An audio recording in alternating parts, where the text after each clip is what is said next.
کعبے پہ پڑی جب پہلی نظر، کعبے پہ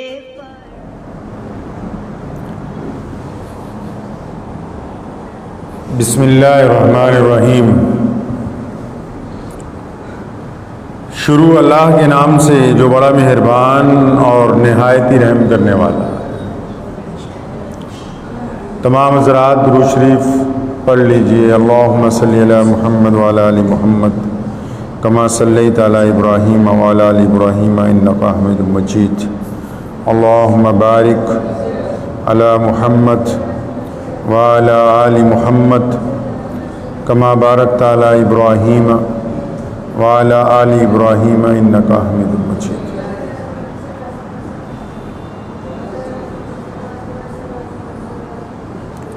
ہزار جدت ترازیوں کے مزاج بدلا کرے یہ دنیا، مگر یقین رہے گا عامر مزاج باطل وہی پرانا۔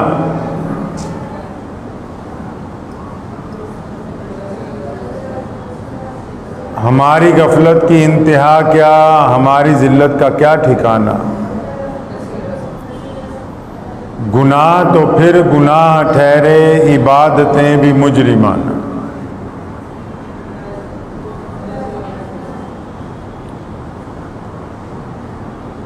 پیارے نبی حضرت محمد رسول اللہ صلی اللہ تعالی علیہ وسلم نے جو دین ہمیں عطا فرمایا ہے، بہت سارے سرکار پرست فلاسفر، سرکار پرست مولوی، سرکار پرست دانش، اور وہ سرکار کسی ایک ملک کی نہیں، دنیا بھر کی مختلف حکومتوں سے فائدہ لینے والے لوگ جو ہیں، وہ دین محمد صلی اللہ علیہ وسلم کو اپنی پوری طاقت سے مذہب بنانا چاہتے ہیں، جبکہ اسلام مذہب نہیں ہے، اسلام دین ہے۔ مذہب تو ایک عبادت کرنے کے طریقوں کو کہتے ہیں، اور محمد رسول اللہ صلی اللہ علیہ وسلم نے عبادت کا نہیں بلکہ پوری زندگی گزارنے کا طریقہ دین اسلام کی شکل میں عطا فرمایا ہے۔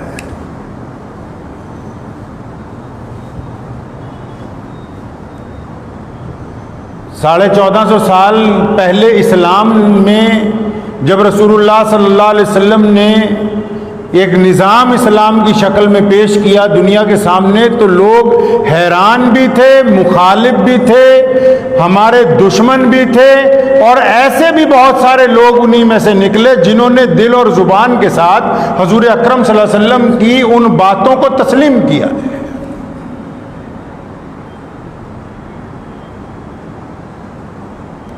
ابھی کل اتر پردیش میں ایک بچی کے ساتھ زنا بالجبر ہوا، اور اس کے بعد اس کی موت ہو گئی۔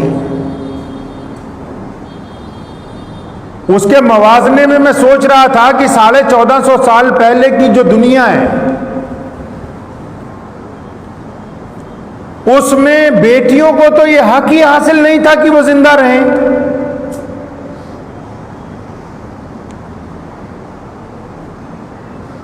حضور اکرم صلی اللہ تعالی علیہ وسلم نے آ کے اس رواج کو ختم کیا۔ یہ جو باپ آج فخر محسوس کرتا ہے کہ میں اپنی بیٹی کو ودا کروں گا عزت کے ساتھ، یہ عزت محمد رسول اللہ صلی اللہ علیہ وسلم نے عطا فرمائی، اس نظام کو بدلا جس میں بیٹیوں کو بیانا، بیٹیوں کو پالنا اپنے لیے برائی سمجھا جاتا تھا۔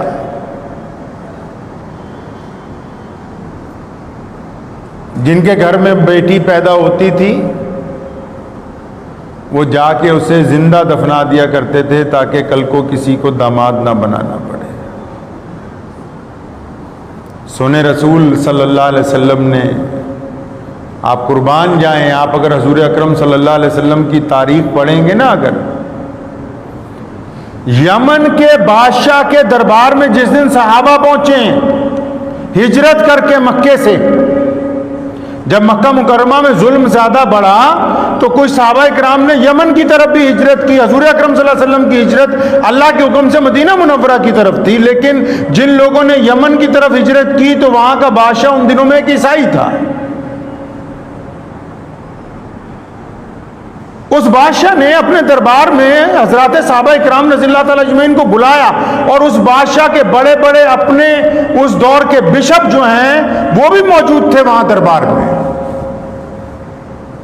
جب اسلام کی باتیں پوچھی, عیسیٰ علیہ السلام کے متعلق اپنے عقیدے پوچھے, جب عورتوں پر بات پہنچی نا, جب بادشاہ نے پوچھا کہ تمہارے نبی علیہ السلام عورتوں کے متعلق کیا کہتے ہیں, بیٹیوں کے متعلق کیا کہتے ہیں, جب صحابہ نے کہا نا کہ رسول اللہ نے عورت کو برابری کا درجہ دے دیا ہے, جب یہ کہا کہ رسول اللہ نے بیٹی کو اللہ کی رحمت بتا دیا ہے, جب یہ کہا کہ اللہ تعالیٰ کو پسند وہ بندہ ہے جس کے گھر میں بیٹی پیدا ہوگی, آپ یقین مانیں تاریخ اٹھا کر دیکھیں, وہ صحابہ جب عورت کی عزت کی بات کر رہے تھے, ان صحابہ نے جب عورت کی تکریم کی بات کی ہے, انہوں نے جب بیٹی کے سر پہ دوپٹہ رکھنے کی بات کی ہے, تو بادشاہ کے دربار میں جتنے گنڈے کھڑے تھے زور زور سے ہنسنے لگے. کہتا دیکھو یہ نئی قوم پیدا ہو گئی جو کہتی ہے کہ عورت بھی مرد کے برابر ہو سکتی ہے. تاریخ اٹھائیں آپ دنیا کی. وہ لوگ مذاق اڑانے لگے, کہتا دیکھو یہ ایک ایسی قوم آ گئی, یہ اپنے آپ کو مسلمان کہتے ہیں, ارے یہ تو عورت کو مرد کے برابر کہنے لگے, جبکہ عورت تو ہمارے پاؤں کی جوتی ہے, استعمال کرنے کی چیز ہے یہ بس.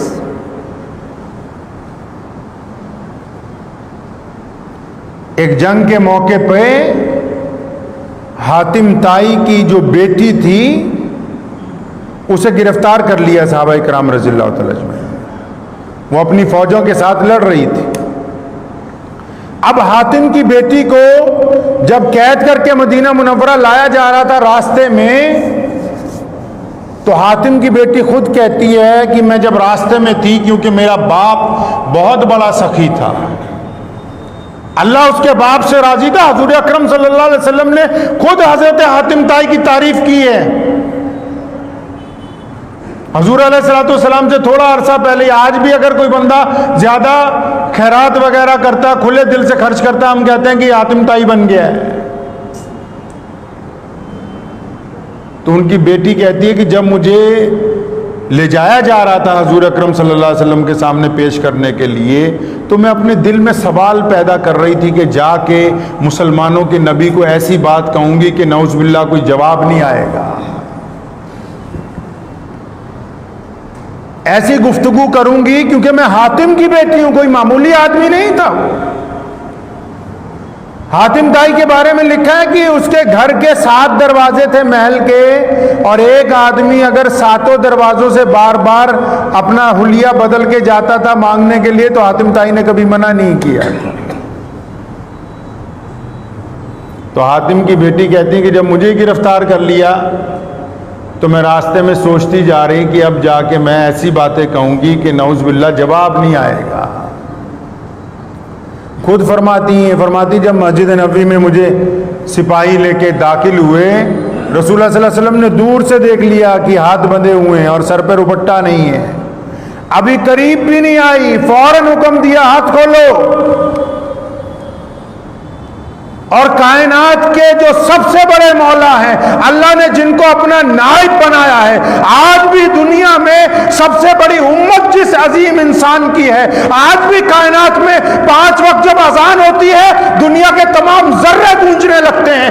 آج بھی کائنات کی ہر زبان میں, ہر نسل میں, ہر رنگ میں اگر کسی کا دین باقی ہے تو وہ محمد الرسول اللہ ہیں. وہ اتنی بڑی شخصیت ہونے کے باوجود اس پیارے نبی نے, اس رحمت والے نبی نے, جب دشمن کی بیٹی کو دور سے دیکھا اور دیکھا کہ اس کے سر پر دوپٹہ نہیں ہے, رسول اللہ صلی اللہ علیہ وسلم نے اپنی رحمت والی چادر, کائنات کے مولا نے وہ چادر جس کو بوسہ دینا جبریل امین اپنے لیے عزت کی بات سمجھتے ہو, جس چادر کو ہاتھ لگانا بڑے بڑے حکمران اپنے لیے عزت کی بات سمجھتے ہو, وہ چادر اتاری اور ایک صحابی کو پکڑائی, فرمایا جاؤ اس بیٹی کے سر کے اوپر اڑا دو اس چادر کو جا کے. جب وہ چادر اڑائی جانے لگے وہ صحابی تو انہوں نے اپنے پاس سے ایک بات کہی. ایک جز ہوتا ہے نا مسلمانوں میں مسئلے میں مسئلہ نکالنے کا. وہ صحابی کہتے ہیں خود حضرت شرجیل بن حسنہ رضی اللہ تعالیٰ عنہ فرماتے ہیں میں نے کہا یا رسول اللہ یہ تو دشمن کی بیٹی ہے, آپ کی چادر تو بڑی عزتوں والی چادر ہے, آپ رہنے دیں میں اپنی چادر اڑا دیتا ہوں. فرمایا نہیں نہیں, بیٹی بیٹی ہوتی ہے, خواہ وہ دشمن کی ہو خواہ ہماری ہو, تم میری چادر اس بیٹی کے سر کے اوپر ڈالو گے. حاتم تائی کی بیٹی کہتی ہیں جب رحمت والی چادر میرے سر پہ آئی سارے سوال کافور ہو گئے, آنکھوں سے آنسو جاری ہو گئے, آنکھوں سے آنسو جاری ہو گئے. یہ مقام رسول اللہ صلی اللہ علیہ وسلم نے بیٹیوں کو عطا کیا ہے. آج کے حکمران یہ کہاں سے باتیں لا سکتے ہیں اپنے پاس؟ یہ باتیں تب ذہن میں آئیں گی جب رسول اللہ صلی اللہ علیہ وسلم کی اتباع ہوگی. میں نے آج بھی پوری دنیا کو میں ایک بات بڑے اطمینان سے چیلنج کے ساتھ کہتا ہوں کہ محمد رسول اللہ نے جو بیٹیوں کی عزت اس خون میں ڈالی, جنہوں نے کلمہ لا الہ الا اللہ محمد الرسول اللہ پڑھا. قرآن نے کہا ہے نا, قرآن نے کہا رسول اللہ صلی اللہ علیہ وسلم کی سفارش پر کہ جب عورتوں کو حکم دیا کہ لمبی چوڑی چادر اوڑھ لو, برقع پہن لو, اس بات سے پہلے قرآن نے کہا کہ اے رسول کریم ان مردوں کو کہو کہ اپنی آنکھیں نیچی رکھا کریں. اکیلا عورت کو برقع لینے کا حکم نہیں دیا. اللہ نے فرمایا میرے پیارے رسول ان مردوں کو بتا دو کہ اپنی آنکھیں جھکا لیا کریں تاکہ ان کے سامنے کسی کی بیٹی گزرتی ہے, کسی کی ماں گزرتی ہے, کسی کی بہن گزرتی ہے. یہ اس تربیت کا نتیجہ ہے کہ مسلمانوں کے گھروں میں بہوؤں کو جلایا نہیں جاتا. جن کو طلاق کے قانون بنانے کا شوق تھا وہ کبھی جیلوں میں جا کے دیکھیں کہ جنہوں نے آج تک بیٹیوں کو لوگوں کی جلایا ہے دہیز کے لیے, کیا ان میں کوئی مسلمان بھی ہے؟ ایک نہیں ملے گا, ایک نہیں ملے گا. یہ عزت رسول اللہ صلی اللہ علیہ وسلم نے عطا کی ہے ہمیں. ہماری آبادی میں اس ملک میں پچھلے 20 سال میں 3% کا اضافہ ہوا. 3% کا اضافہ کون سا ہوا؟ اس میں مرد نہیں پیدا ہوئے. اہل اسلام نے کلمہ لا الہ الا اللہ محمد رسول اللہ پڑھنے والوں نے اس ملک کی رپورٹ پڑھی ہے کہ جب بھی ان کے گھر میں بیٹیاں پیدا ہوئی انہوں نے کوکھ کے اندر کسی بیٹی کا قتل نہیں کیا ہے. ہمارے پاس بیٹیوں کا اضافہ ہوا کیونکہ ہمارے کریم رسول نے اللہ تعالیٰ کا جب ہمیں حکم سنایا کہ اللہ فرماتے ہیں کہ رزق کے ڈر سے اولاد کو قتل نہ کرو. تہذیب دی ہے, دنیا کو تمدن دیا ہے. لوگ کہتے ہیں کہ زناکار کی سزا اسلام میں سخت ہے. اسلام نے کہا کہ اگر کوئی کسی کی بیٹی کے ساتھ بدکرداری کرتا ہے, کسی کی بیٹی کے ساتھ منہ کالا کرتا ہے, زیادتی کرتا ہے, اسلام کہتا ہے کہ اسے سرے پازار اتنے پتھر مارو کہ مر جائے. سزا سخت ہے, لیکن یہ یاد رکھو جب سخت سزا دی جائے گی تو پھر کسی کی بہو بیٹی کی طرف کوئی گندی نگاہ سے نہیں دیکھے, پھر کسی کی بہو بیٹی کی طرف کوئی گندی نگاہ سے نہیں دیکھے گا. پیارے نبی حضرت محمد رسول اللہ صلی اللہ علیہ وسلم کائنات کے وہ پہلی ذات ہے, پہلے انسان ہیں جنہوں نے فرمایا اے انسانوں بیٹی اللہ کی رحمت ہے. فرمایا بیٹی اللہ کی رحمت ہے. سرکار نے اب کہا, یو این او نے اب کہا, ہماری سرکار نے ابھی 5 سال پہلے کہا کہ بیٹی کو جائیداد میں حصہ دیں گے, اور محمد رسول اللہ نے 1450 سال پہلے کہا کہ ہم جائیداد میں بیٹی کو حصہ دیں گے. اسلام نے عورت کا احترام اس مقام تک پہنچایا. فرمایا یہ تمہاری ماں ہے, یہ تمہاری بہن ہے, اگر یہ تمہاری بیوی ہے تو رسول اللہ صلی اللہ علیہ وسلم نے فرمایا کہ ان کا احترام اسی انداز سے ہونا چاہیے, اور کر کے دکھایا ہے۔ حضور صلی اللہ علیہ وسلم مسجد نبوی میں ممبر رسول صلی اللہ علیہ وسلم پر بیٹھ کر خطاب کر رہے ہیں، مسجد نبوی کے دروازے پر ایک بوڑھی اماں آئی، آپ صلی اللہ علیہ وسلم نے دیکھا، فوراً اپنا خطاب بند کر دیا، دوڑتے ہوئے اس کے پاس گئے ہیں، اس کے ساتھ جا کے معانقہ کیا ہے اور لا کے اپنی رحمت والی چادر بٹھایا، ابو بکر کو بلا رہے ہیں، عمر کو بلا رہے ہیں کہ یہاں آؤ، میری اماں آئی ہے، میری ماں سے ملو آ کے۔ لوگوں نے کہا یا رسول اللہ آپ کی اماں کا تو بچپن میں ہی ہے، جب آپ چھوٹے تھے انتقال ہو گیا۔ فرمایا نہیں، یہ دائی حلیمہ ہے، یہ میری رضائی ماں ہے، اسی نے مجھے پالا ہے، کر کے دکھایا ہے۔ حضرت شیمہ جو حضور صلی اللہ علیہ وسلم کی دودھ منہ بہن ہے، ایک جنگ کے موقع پر شیمہ آئی حضور علیہ السلام کے پاس، آؤ بتائیں رسول اللہ نے کیا کہا کہ بیٹیوں کی عزت کیسے کرو، ماؤں کی عزت کیسے کرو، بہنوں کی عزت کیسے کرو، بیویوں کی عزت کیسے کرو۔ شیمہ آئی، اس کے قبیلے کے بے شمار دشمنوں کو پکڑا گیا، بے شمار لوگوں کو گرفتار کیا گیا۔ شیمہ نے آ کر ایک دفعہ کہا کہ اے محمد میرے بھائی، آپ ان کو چھوڑ دیجئے۔ فرمایا صحابہ سے کہ پہلے تو میں تم سے پوچھا کرتا ہوں کہ چھوڑوں کہ نہ چھوڑوں، آج میری بہن آئی ہے، میں اپنی مرضی سے سارے قیدی رہا کرتا ہوں۔ اور پھر خالی نہیں لوٹایا، بے انتہا مال دولت، گھوڑے، کپڑے، جواہرات دے کے بھیجے۔ فرمایا یہ کیسے ہو سکتا ہے کہ بہنیں بھائی کے گھر آئیں خالی لوٹ جائیں؟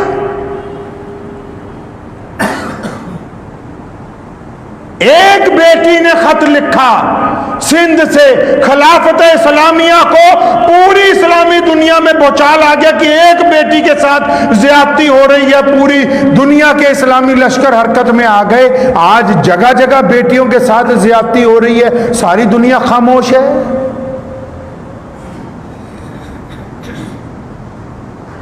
میں پوچھنا چاہتا ہوں حکمرانوں سے، آپ کیا سمجھتے ہیں کہ یہ خون رائے گار چلا جائے گا، یہ زیادتیاں رائے گار چلی جائیں گی؟ رسول اللہ صلی اللہ تعالی علیہ وسلم نے جو تربیت دی ہے، یہ پیغام انسانوں تک پہنچانا ہوگا۔ پیارے نبی حضرت محمد رسول اللہ صلی اللہ علیہ وسلم کی یہ برکتیں، ان کی رہنمائی تو ہے کہ آج پوری کائنات میں مسلمان بے انتہا چیلنجز کے باوجود بڑے عزت اور احترام کے ساتھ اپنی ماں اور بیٹیوں کے ساتھ وطیرہ کرتے ہیں۔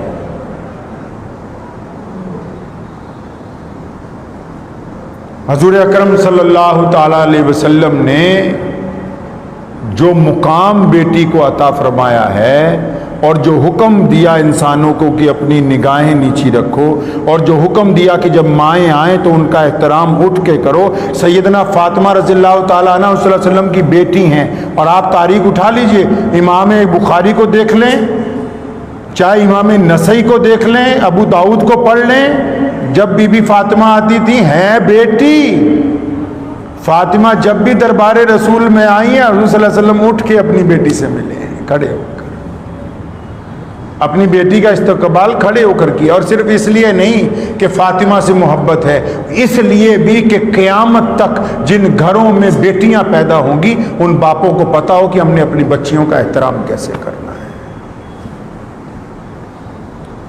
شریعت نے پابند کیا ہے۔ وقت بھی ہو گیا ہے، لیکن چلتے چلتے ایک حدیث شریف کا مفہوم آپ کو سناتا چلوں۔ کل پرسوں جب میں نے وہ پڑھی تو آپ یقین مانے میں ساری رات اس دن نیند نہیں آئی۔